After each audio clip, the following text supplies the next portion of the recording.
Life seemed perfect in Spanish Fork, Utah, a small, peaceful community. Tucked away in the mountains, the neighborhood was small and close in nature, with everyone knowing one another. However, the peace was disturbed on May 2, 1995. A 15-year-old girl, full of hopes and promise, has disappeared.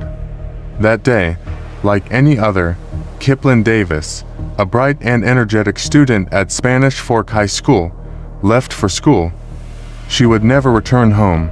The nation, her neighborhood, and her family were all shocked by her disappearance. The question has been there for 27 years. What happened to Kiplyn Davis?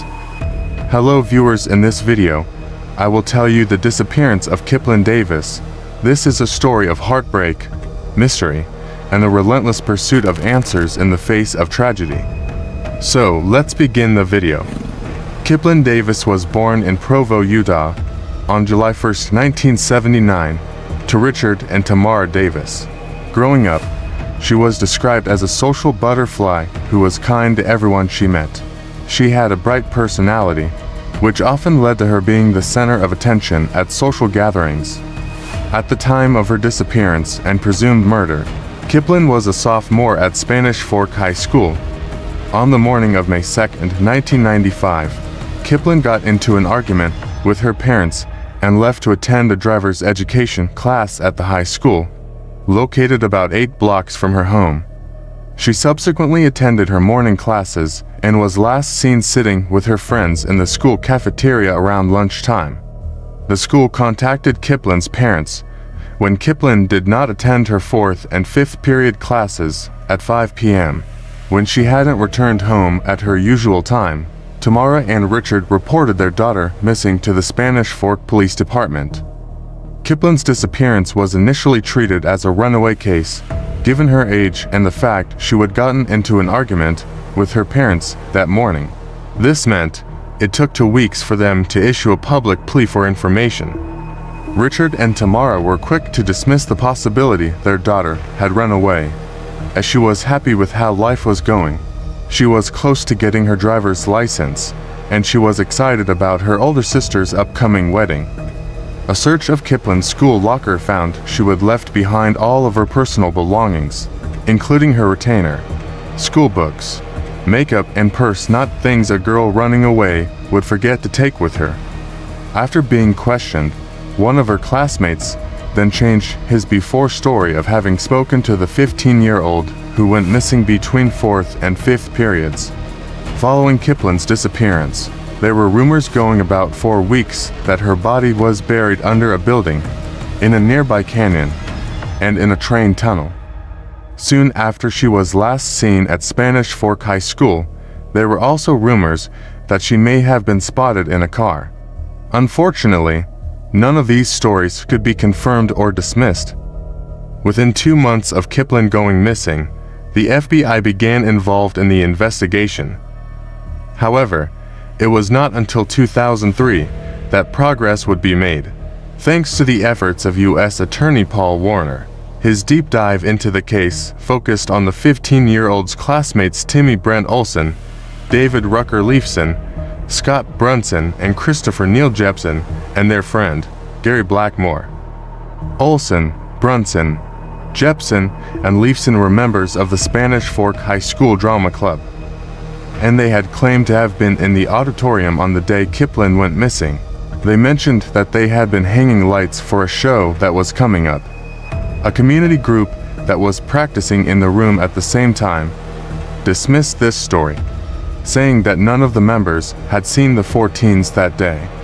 Of the group, Olsen was the one to come under suspicion the quickest. He would given contradicting stories to investigators, and numerous witnesses later came forward to say he would confess to sexually assaulting and killing the 15-year-old Kiplyn Davis, after which he would hid her body in a canyon near Spanish Fork River. At least 4 even claimed he would been sexually aggressive toward them. As a result of the renewed investigation, it's believed Kiplyn was raped and murdered by people she knew, with Leifson and Olsen claimed to have been the ones responsible. In 2005, several indictments were filed against the group, Jepson was convicted of 4 counts of perjury on September 2007 and sentenced to 5 years in prison. He was later charged in relation to Kiplyn's presumed murder, but reached a plea deal with prosecutors, pleading no contest to obstruction of justice. In return, he could no longer be charged in connection to the 15-year-old's case. Brunson struck a plea deal in December 2005, pleading guilty to 6 counts of perjury and lying to an FBI agent, while Blackmore made a similar deal and was sentenced to 13 months in prison. In 2011, the latter pleaded guilty to 2 more counts of perjury and was sentenced to 36 months probation. Leifson and Olson were charged with Kiplyn's murder, on top of their other indictments. The former pleaded guilty to a single count of perjury and was sentenced to 5 years in prison, while the latter was tried and convicted of perjury and sentenced to 12.5 years behind bars. He subsequently pleaded guilty to first-degree manslaughter in relation to Kiplyn's death and was sentenced to another 15 years.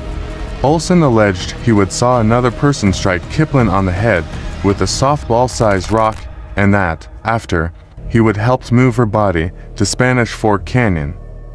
He refused to name the individual, only revealing that they were one of the other suspects who had pleaded guilty to perjury, and has never said where Kiplyn's body is located.